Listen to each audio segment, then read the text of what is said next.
Hello दोस्तों, हमारे YouTube channel में आप सभी का स्वागत है। इस वीडियो में हम वारी रिन्यूएबल टेक्नोलॉजीज़ के ऊपर डिस्कस करने वाले हैं। आज के दिन हमें इस शेयर में बहुत ही ज़्यादा गिरावट देखने को मिली है, बहुत ही ज़्यादा सेलिंग प्रेशर देखने को मिली है। इसके पीछे रीजंस के बारे में तो हम लोग जानेंगे ही, साथ ही साथ ये भी समझेंगे कि ऐसे सिचुएशन में हमें करना क्या चाहिए। सब कुछ बेचकर निकल जाएं, एग्जिट कर लें, या फिर होल्ड करके बने रहें। और जो लोग भी यहाँ पर फ्रेश इन्वेस्टमेंट करना चाहते हैं, क्या उनके लिए अभी अपॉर्चुनिटीज़ हैं यहाँ पे या नहीं, इन चीज़ों को भी जानेंगे, समझेंगे। इसके अलावे हम इनकी वैल्यूएशन के ऊपर भी डिस्कशन करने वाले हैं कि अभी जो प्राइस पर ये ट्रेड कर रही है, जो कि लगभग 2850 की है, क्या इस प्राइस पर अगर हम बाइंग करते हैं तो एक सही डिसीजन हमारी हो सकती है या नहीं, वैल्यूएशन के अकॉर्डिंग। ठीक है, तो सभी चीज़ों के ऊपर हम डिस्कस करने वाले हैं। वीडियो के साथ एंड तक बने रहना। तो फर्स्ट ऑफ ऑल यहाँ पर अगर हम ओपन टाइम की बात करें तो ये जब ओपन हुई थी, इसकी प्राइस थी 2990 रुपये, लगभग मानकर चल सकते हो 3000 के आसपास ये ओपन हुई थी। ठीक है, और वहाँ से हाई कहाँ तक गई, 3013 तक, जो कि पिछले दिन का भी हाई थी 3013 के आसपास ही। तो वहाँ तक आज हाई लगाई है एंड फिर वहाँ से सेलिंग प्रेशर हुई काफ़ी ज़्यादा, तो गिरकर ये आ गई 2840 के लेवल तक, जो कि देखा जाए तो यहाँ पर काफ़ी ज़्यादा गिरावट देखने को हमें आज मिली है। और 5% की लोअर सर्किट भी आज लगी इस शेयर के अंदर। तो इसके पीछे रीजंस के ऊपर हम डिस्कस करते हैं। फर्स्ट ऑफ ऑल तो देखो, रीजन कुछ बहुत बड़ी नहीं है, बस देखो यहाँ पर ये जो लेवल है 3038-40 का, ये एक रेजिस्टेंस का लेवल है, जो कि 52 वीक हाई का रेजिस्टेंस है, ऑल टाइम हाई का रेजिस्टेंस है। तो इस प्राइस के पास पहुंच गई थी, तो यहाँ से जिन लोगों ने प्रॉफिट बुकिंग करना था उन लोगों ने किया, और उसके वजह से यहाँ पर गिरकर ये आ गई और लोअर सर्किट यहाँ पर हमें देखने को मिली, क्योंकि सेलर्स काफ़ी ज़्यादा थे। जो लोग यहाँ पर रेजिस्टेंस के टाइम से सेल करना चाहते थे, उन लोगों की बात कर रहा हूँ। या फिर कुछ लोग ऐसे भी थे जिन्होंने सेल किया कि मतलब रिजल्ट कैसी आ सकती है, क्योंकि सभी लोग रिजल्ट को लेकर पॉजिटिव नहीं है। तो जो लोग सोच रहे थे कि रिजल्ट वीक आएगी तो काफ़ी ज़्यादा गिरावट होगी, तो फिर सेल करने का मौका नहीं मिलेगा, तो उन लोगों ने भी यहाँ पर सेल किया होगा इस रेजिस्टेंस से। तो ये भी चीज़ें हो सकती है। इसके अलावा small cap and mid cap में गिरावट देखने को मिल रही है, पिछले कुछ 2 दिनों से काफ़ी ज़्यादा सेलिंग प्रेशर देखने को मिल रही है, तो उसकी भी थोड़ी बहुत इफेक्ट यहाँ पर पड़ी है, ये भी हम मानकर चल सकते हैं। तो देखा जाए तो कोई बड़ी रीजन नहीं है यहाँ पर गिरावट के पीछे, तो आपको टेंशन लेने की ज़रूरत नहीं है, पैनिक होने की ज़रूरत नहीं है। अगर आप सोचते हो कि यहाँ पर मैं सेल कर दूँ यार, गिरावट हो रही है, तो आपको इतना ज़्यादा सोचकर सेल करने की ज़रूरत नहीं है। हाँ, अगर आपकी पर्सनली कोई ज़रूरत है कि हाँ मुझे सेल करना ही है, तो फिर आप कर सकते हो, कोई दिक्कत नहीं। वैसे अगर देखा जाए कि अगर आपने लॉन्ग टर्म के लिए यहाँ पर इन्वेस्टमेंट की है और आपका विजन है कम से कम 2 साल या फिर 5 साल की, तो फिर सेल करने की ज़रूरत नहीं है, नहीं सेल करनी चाहिए आपको। जो शॉर्ट टर्म में क्रैश आती हैं, ये मतलब लिमिटेड टाइम के लिए होती हैं और परमानेंट नहीं होती है, टेम्पररी बेसिस पे ये गिरावट आती है। तो इससे आपको ज़्यादा टेंशन लेने की ज़रूरत नहीं है, ज़्यादा डरने की ज़रूरत नहीं है। और इस तरह से जो गिरावटें हमें देखने को मिलती है मार्केट की एक्सटर्नल रीजन की वजह से, वो हमारे लिए बेसिकली एक अपॉर्चुनिटी बनकर आती है अच्छे स्टॉक को सस्ते भाव पर खरीदने की। ठीक है, तो यहाँ पर आपको होल्ड करना चाहिए अगर आपका विजन लॉन्ग टर्म का है। बाकी आप अपने हिसाब से सोच लेना, अगर आपकी रिस्क एपेटाइट ऐसी है कि हाँ मुझे सेल कर देना चाहिए, तो फिर आप सेल कर सकते हो। आप अपने अनुसार ही करना, किसी की बातों में आकर बिल्कुल भी मत करना। ठीक है, आपकी स्ट्रेटेजी के अनुसार, आपकी रिस्क के अनुसार अगर आपको सेल करना है तो कर सकते हो। बाकी देखा जाए तो लॉन्ग टर्म का विजन है और मिनिमम आपको 2 ईयर्स 5 ईयर्स के लिए रखना है, तो फिर रख सकते हो, बहुत ही अच्छी बात होगी।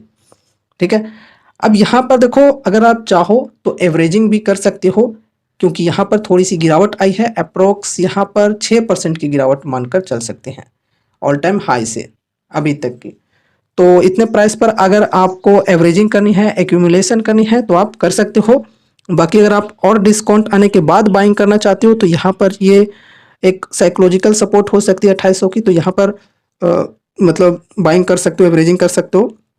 फिर यहाँ पर अगर गिरकर इस लेवल तक अगर आ जाती है गलती से भी, तो यहाँ पर हमें डिस्काउंट मिल जाएगी अप्रोक्स 14% की, ठीक है।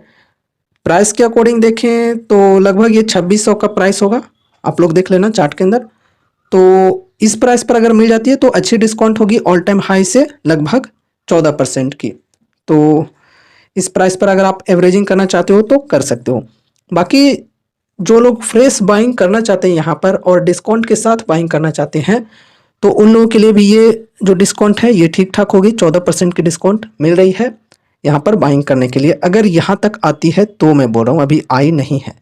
और ये प्राइस भी आपको अगर ठीक लग रही है जो 2840 के लेवल की है, अगर आपको कल भी ये प्राइस पर मिल जाती है या फिर इससे नीचे भी मिल जाती है 2800 के लेवल पर, तो वो भी ठीक हो सकती है। 2800 के लेवल पर मिलती है तो यहाँ पर ऑल टाइम हाई से अप्रोक्स 8% की डिस्काउंट मिल जाएगी। तो अगर आपको ये डिस्काउंट भी ठीक लगती है तो आप अपने अनुसार यहाँ पर बाइंग कर सकते हो। और यहाँ तक गिर जाए तब तो ठीक ही होगी। और अगर और भी ज़्यादा गिरावट आए तो ये लेवल है यहाँ पर 2413 की, जो कि एक बहुत ही अच्छी डिस्काउंट बन सकती है। ऑल टाइम हाई से अप्रोक्स 20% की डिस्काउंट यहाँ पर मिल सकती है अगर यहाँ तक गिरकर आए तो। लेकिन इसके चांसेस काफ़ी कम है, क्योंकि रिजल्ट की बात करें तो रिजल्ट्स भी बेहतरीन आने के चांसेस हैं। अगर बेहतरीन आ जाते हैं तो फिर कह नहीं सकते, ये बहुत ही ऊपर जा सकती है, ठीक है। 5000 6000 आराम से जा सकती है अगर रिजल्ट अच्छी आती है तो। अगर ख़राब आई तो फिर हम कह सकते हैं कि हाँ यहाँ तक गिरकर आ सकती है, जो कि 20% की डिस्काउंट हमें मिलेगी। तो वो एक अपॉर्चुनिटी हमारे लिए बनकर आएगी। तो अभी हमने डिस्कस किया उन लोगों के लिए जो लोग डिस्काउंटेड प्राइस पर बाइंग करना चाहते हैं, ठीक है। अब यहाँ पर हम उन लोगों के लिए भी बातें कर लेते हैं जो लोग कोई भी प्राइस पर बाइंग कर सकते हैं, क्योंकि देखो मेरा फ़र्ज है सभी लोगों के लिए डिस्कस करना। तो हमारे कुछ व्यूअर्स वैसे भी हैं जो लोग अग्रेसिव इन्वेस्टर हैं, मतलब कोई भी प्राइस पर बाइंग करना चाहते हैं, और कुछ ऐसे भी इन्वेस्टर्स हैं जो लोग सेफली चलना चाहते हैं, मतलब डिस्काउंटेड के हिसाब से बाइंग करना चाहते हैं। और देखा जाए तो as a long term investor हमें हमेशा कोई स्टॉक में जब इन्वेस्टमेंट करते हैं तो डिस्काउंट के साथ ही चलना चाहिए, ताकि जो हमारी रिस्क है ये मैनेज हो पाती है। इसके अलावा ज़्यादा से ज़्यादा क्वांटिटी भी हम ऐड कर पाते हैं, ठीक है। तो अब यहाँ पर हम उन लोगों के लिए डिस्कस करते हैं जिनको डिस्काउंट से कोई मतलब नहीं है, कोई भी प्राइस पर बाइंग करने को तैयार होते हैं, चाहे वो ऑल टाइम हाई का लेवल ही क्यों ना हो। तो देखो उसके लिए आपको कोई सपोर्ट रेजिस्टेंस तो सोचने की ज़रूरत नहीं है, फिर तो आप कोई भी प्राइस पर बाइंग कर सकते हो। और इनफैक्ट आज भी आपने बाइंग किया होगा तो कोई दिक्कत नहीं, आप किसी भी प्राइस पर बाइंग कर सकते हो। और अभी अगर बाइंग करोगे तो अभी देखा जाए तो मतलब ऑल टाइम हाई से प्राइस कम ही है, तो देखा जाए तो अच्छी बात हो सकती है, आपके लिए अच्छी प्राइस हो सकती है। देखो यार, कुछ लोग हमारे पास कमेंट भी करते हैं कि बाइंग करने का कोई समय नहीं होता, किसी भी समय पर बाइंग कर सकते हैं। अब बताओ यार, जो भी सभी लोग हैं सभी लोग कमेंट में बताना कि क्या ये बात सही है, क्योंकि मुझे तो नहीं लगता कि ये सही है। अगर ये बात सही होती तो फिर टेक्निकल्स के अंदर सपोर्ट रेजिस्टेंस क्यों बने हैं भाई, है ना। अगर किसी भी प्राइस पर बाइंग करनी है तो सपोर्ट रेजिस्टेंस किस काम की है। और हमारे जो सबसे बड़े वर्ल्ड के इन्वेस्टर हैं वॉरेन बफेट जी, उनका भी कहना है कि जब लोग फियरफुल हों तब आप खरीदो। मतलब जब फियरफुल कब होते हैं, जब गिरावट आती है। तो जब लोग डरे होते हैं गिरावट की वजह से तब आप खरीदो, तो ये खरीदने का समय हुआ। तो उनका भी कहना है इस अनुसार देखें तो खरीदने का एक समय होता है, ठीक है।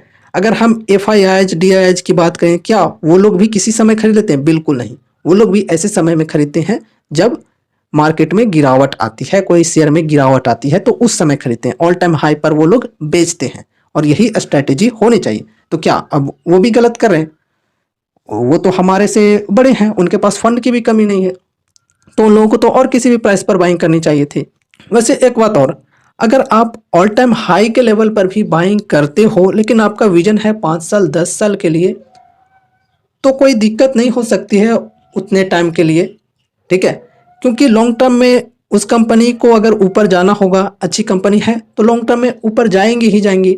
अगर आपने ऑल टाइम हाई पर भी बाई कर रखा है तो वो 5 साल 10 साल में वो प्राइस भी बहुत ही अच्छी आपको लगेगी। तो इस हिसाब से देखा जाए तो ठीक है, लेकिन एक रियल इन्वेस्टर को इस प्रकार से इन्वेस्टमेंट बिल्कुल नहीं करनी चाहिए कि ऑल टाइम हाई पर खरीद लिया, है ना। तो इस प्रकार की स्ट्रैटेजी होती है। एक चीज़ मैं आपको और बताना चाहूँगा, ठीक है। देखो, स्टॉक मार्केट में जनरली 3 प्रकार के इन्वेस्टर्स होते हैं, जिसमें से पहला वो लोग होते हैं जो नए नए एंट्री लेते हैं स्टॉक मार्केट में, एक बिगिनर इन्वेस्टर। ठीक है, देखो यार मैं किसी का मजाक नहीं बना रहा हूँ, एक रियलिटी शेयर कर रहा हूँ और इसके माध्यम से आपको कुछ यूजफुल इन्फॉर्मेशंस मिलेंगी, तो ये आपके बहुत ही ज़्यादा काम आने वाली है। चाहे आप बिगिनर हो या फिर मिड वाले हो या फिर एक लीजेंड इन्वेस्टर हो, आपके बहुत ही ज़्यादा काम आएगी और आप खुद से रिलेट कर पाओगे। ठीक है, तो देखो क्या होता है कि जो पहले वाले टाइप के इन्वेस्टर होते हैं, जो बिगिनर्स होते हैं, वो क्या करते हैं कि जब कोई शेयर प्राइस ऊपर उठती है, बहुत ही ज़्यादा जाते रहती है, तब खरीदते हैं। यहाँ पर पहुँच गया रेजिस्टेंस पर, तब खरीदें, एंड फिर यहाँ से बिकवाली चालू हो गई तो बैठे बैठे यहाँ तक आ गए, तो यहाँ से बेच दिया, लॉस बुक कर लिया कि यार पता नहीं और भी ज़्यादा चली जाएगी। तो क्या होता है कि जो बिगिनर्स होते हैं वो मार्केट जब गिरती है तो डर के मारे बेचकर लॉस में ही निकल जाते हैं, इस प्रकार से करते हैं। ऐसा करना तो नहीं चाहिए। अभी देखो दूसरे वाले की ओर बढ़ेंगे।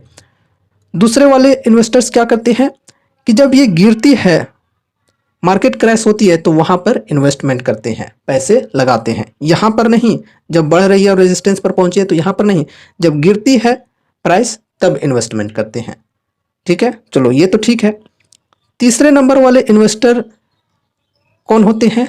Legend investor. ये दूसरे वाले प्रो इन्वेस्टर हो जाते हैं। ठीक है, तीसरे वाले जो लीजेंड इन्वेस्टर होते हैं वो पता है क्या करते हैं कि यहाँ पर जब गिरी, जो दूसरे वाले ने बाइंग किया, तो उस समय भी लीजेंड इन्वेस्टर्स ने बाइंग किए।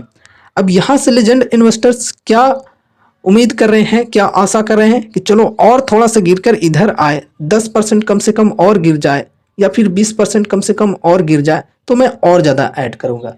इस प्रकार से एक लीजेंड इन्वेस्टर की सोच होती है। अगर देखी जाए तो प्रो इन्वेस्टर भी ठीक है, लीजेंड इन्वेस्टर और भी बेहतरीन है कि ज़्यादा से ज़्यादा डिस्काउंट में बाइंग करने के लिए सोचते हैं। ठीक है, तो इस प्रकार से इन्वेस्टर्स होते हैं स्टॉक मार्केट में। अब यार आप लोग कमेंट में बताना, आप किस प्रकार के इन्वेस्टर बनना चाहते हो? क्या पहले वाले इन्वेस्टर बनना चाहते हो जो किसी भी प्राइस पर खरीदने को तैयार हो? ठीक है, या फिर दूसरे वाले या तीसरे वाले? कमेंट में बताना। चलो अभी हमने काफ़ी सारी चीज़ों के ऊपर डिस्कस किया। अब यहाँ पर हम कंपनी की वैल्यूएशन देखते हैं कैसी है। तो अगर यहाँ पर हम मार्केट कैप की बात करें तो मार्केट कैप है लगभग 29,500 करोड़ की। जब हमने कल डिस्कस किया था इस स्टॉक को, तब इसकी जो मार्केट कैप थी वो थी लगभग 31,000 करोड़। अभी देखो घट चुकी है क्योंकि आज काफ़ी ज़्यादा सेलिंग हुई है। और यहाँ पर अगर हम स्टॉक के पी की बात करें तो ये है 279 और कल के दिन थी लगभग 292। इंडस्ट्री पी की बात करें तो 41 है। तो इंडस्ट्री पी से देखा जाए तो अभी भी वैल्यूएशन काफ़ी ज़्यादा एक्सपेंसिव है, स्टॉक की पी काफ़ी ज़्यादा है। अगर हम पीजी रेशियो के अकॉर्डिंग देखें तो कुछ खास नहीं है, 1.07 है। तो इस हिसाब से अगर हम देखें तो फेयर वैल्यूड है, एक्सपेंसिव भी ज़्यादा नहीं है और ना ही ज़्यादा यहाँ पर चीप है, सस्ता है। चलो यहाँ पर अगर हम पी की हिस्ट्री देखें 5 ईयर्स की, तो इसके अकॉर्डिंग देखें तो अच्छा यहाँ पर देखने में लगेगा आपको। यहाँ पर देख सकते हो किसी समय में 1000 के आसपास थी इसकी पी रेशियो, यानी कि प्राइस टू अर्निंग रेशियो। अभी देखा जाए तो 280 के लगभग है। तो उस हिसाब से देखें तो अभी ठीक लगेगी आपको। तो उस हिसाब से देखकर अगर आप बाइंग करना चाहते हो इस प्राइस पर भी तो फिर कर सकते हो। ये रही हमारी आज की वीडियो वारी रिन्यूएबल्स टेक्नोलॉजीज स्टॉक के ऊपर। उम्मीद है कि आपको ये वीडियो जरूर से पसंद आई होगी, तो इसे लाइक करके चैनल को सब्सक्राइब कर देना और मिलते हैं अगले नए वीडियोज के साथ। तब तक के लिए बाय बाय।